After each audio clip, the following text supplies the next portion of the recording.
Welcome back, Health Accumulation Nation. So remember to subscribe, share, if you find this account valuable, as that literally is how we get this information, this inspiration, this health opportunity out to more humans. Thank you so much if you've been doing that. If you haven't already, thank you in advance for doing it now. All right, so when we late at night, we set ourselves up for a spiral of effects. And that mostly for humans is a problem, especially in the industrialized world, because we tend to have abundance. And late night eating tends to lead us to consuming more. And late night snacking via multiple studies has demonstrated to increase, that's right, fat accumulation and impair fat loss. And so many people are trying to lose fat all the time. And so we don't want to impair that. Thankfully, researchers are continually out there looking at every aspect of our day and how we do things, our patterns, and how it affects our health, and whether or not we manifest health or do not manifest health. And so researchers have looked at our food timing, and specifically Brigham Young University.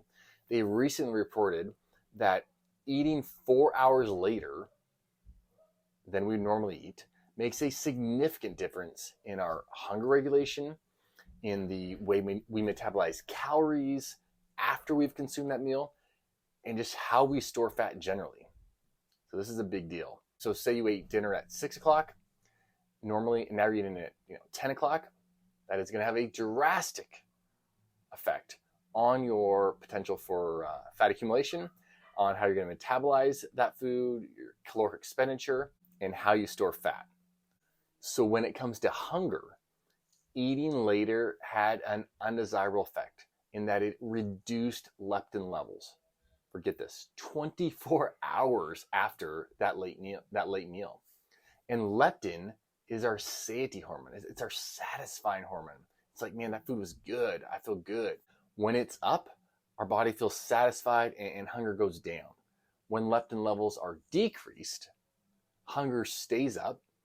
And you could sit down, eat a 3-course meal, this super satisfying. It should be it looks great, tastes great, feel good. Get finished with the meal, and then an hour later, like, man, I could really go for some food right now. I'm hungry, and not be satiated anymore. That's what happens when leptin levels are low. And as part of the study, they also did tissue fat biopsies, which is awesome. I love this stuff these people are doing out there. They did tissue fat biopsies looking at basically gene expression, gene changes related to eating later versus earlier. And they found that the participants who ate later had gene expression changes that turned these fat cells towards more adipogenesis, which means more fat creation. And unfortunately decreased lipolysis, which is the fat breakdown, using fat as an energy source. So overall calorie expenditure or metabolism was decreased in those people who ate later, and overall fat accumulation and gene expression, and when genes change, when genes express this new way, it doesn't just affect that meal, it affects all the meals. So as you can see, this is a recipe for undesirableness. All the things we're trying to I would say, fend off in modern society, like diabetes, cardiovascular illness, obesity, cancer, just a general state of an inflamed body, and control over our appetites. Man, they're all going in the wrong direction here. So other studies have shown that blood sugar dysregulation and increased insulin resistance also accompanies late night eating or late night snacking. And of course, there is I would say, kind of like a double whammy here, or 2 parts to this. So you have the late night eating, and then there's the other part being that most of our late night eating is not fruit, it's not vegetables, it's not, nuts, seeds, and steak. Most late night eating, in fact, the most common late night snacks or eating are crackers, cheese, chips, popcorn, fast food, Taco Bell, ice cream, cake, pizza, cereals. this is what is being eaten at nighttime. So you put that on the fact that just eating late is a problem, loaded on with these ultra processed foods.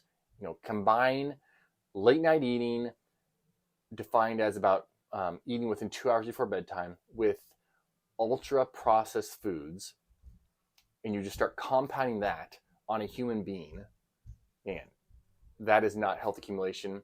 That is definitely going the opposite direction.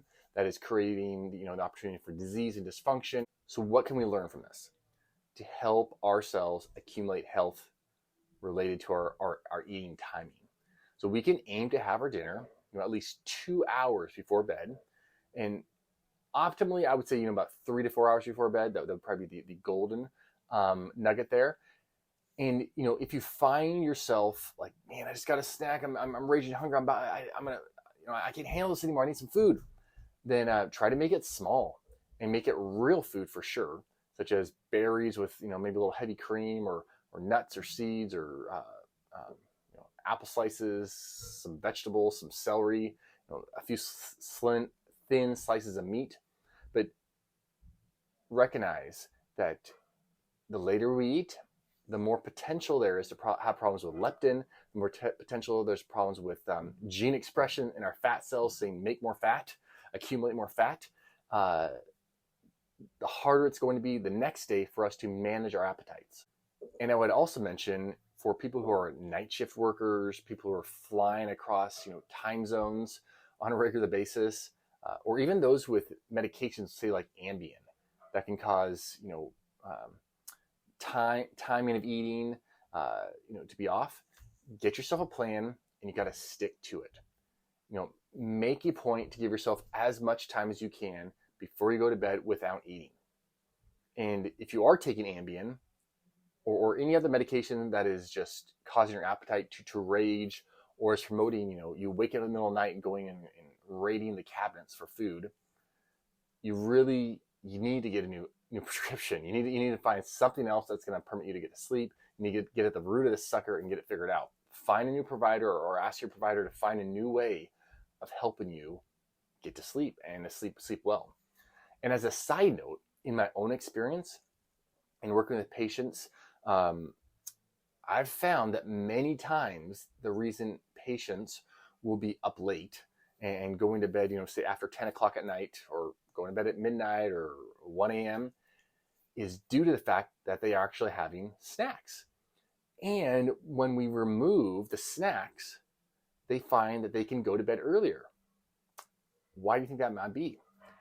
It is because the reward of staying up late has been removed.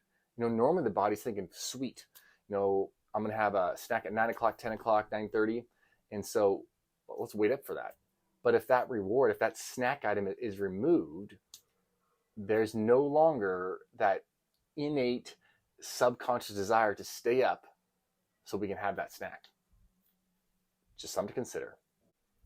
Isn't it wild though, all the nuances of the human body and just our psyche, all this, is playing together. So what time do you turn off the kitchen lights? What time do you say, kitchen, we're done, shut it down, moving on, time to relax and get ready for sleep? I'd love to know. Put it in the comments below. I'm Dr. Matt. Hope this is helpful, and I look forward to talking to you guys next time.